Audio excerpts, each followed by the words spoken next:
Hi, this is Tina Sampson, and today this is my audience: Crystal, my daughter, my son-in-law Roy, my granddaughter Leah, and my son Dustin, his fiancee Brittany, and my son Ty. And they're going to go and have their seats. The reason is we are setting up like this is because I'm using the computer, and so they have to come around and get seated in the designated area. Um, Have you ever driven by a neighborhood and wondered why all the houses were so similar? Have you ever driven by an empty lot and passed that same lot a few weeks later and noticed that it was a complete structure in that very empty lot? It makes you wonder to yourself, wow, they sure got that one up quickly, when in fact it was probably almost completed before it arrived at that empty lot.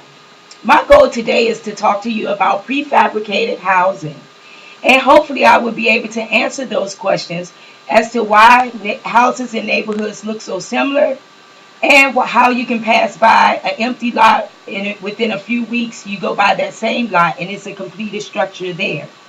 I've always been interested in architecture, buildings, houses, any type of structures. I just completed my associate's degree in computer aided drafting and design.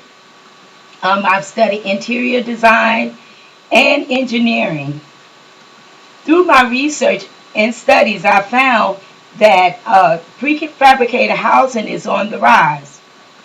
And Arthur Watson had this to offer, quote, "Up until the early 1960s, houses were made in part in factories, accounted for only a mere trickle of all the new single-family homes in the United States.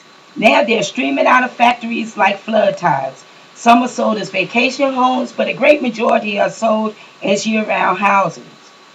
Today I would like to talk to you about prefabricated housing. First, I would like to give you some history on prefabricated housing. Then I would like to discuss the types of prefabricated housing. Next, I will talk about the impact that prefabricated housing have on builders. And finally, I will tell you other ways that prefabricated housing is being used. Let's begin with the history of prefabricated housing. In the book titled Homes in the Heartland, it discussed prefabricated housing dating back to the early 1900s, beginning with mail order farmhouses through catalogs such as Sears and Roebuck. These houses were used for as barns, and on occasion they were used as single-family homes. Now let's talk about the four types of prefabricated housing. You have the modular, which is 95% completed when it leaves the factory. Then you have the panelized, which is done in sections, and once it reaches its destination, it's put together, those sections are put together, so it takes more time with the panelized. Then you have the pre-cut, which is very similar to the panelized. It's also made in sections in the factory, and once it reaches destination, it has to have a lot more done to it before it's a completed structure.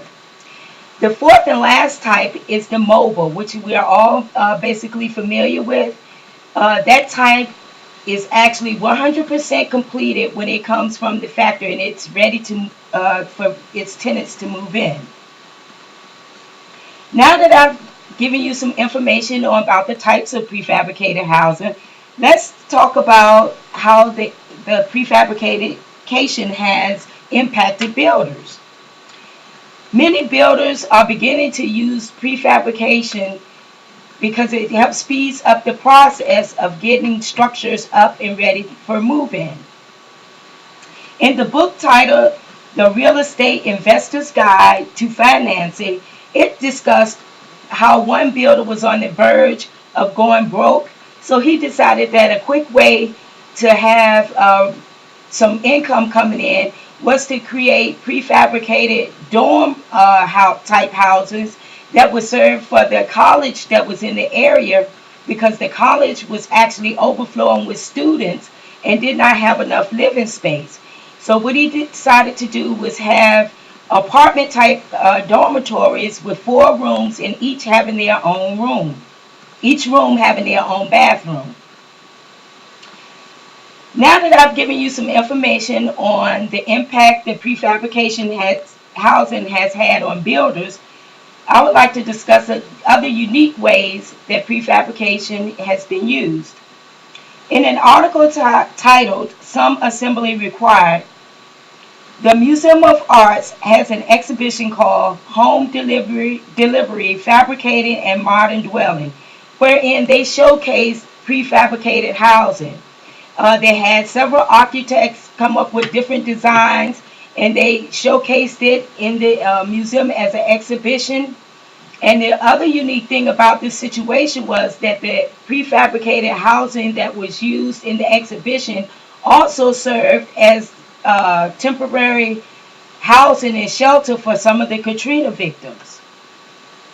In conclusion, prefabricated housing dates back to factory housing, farmhouses that were built before the 1900s that were mail order in catalogs.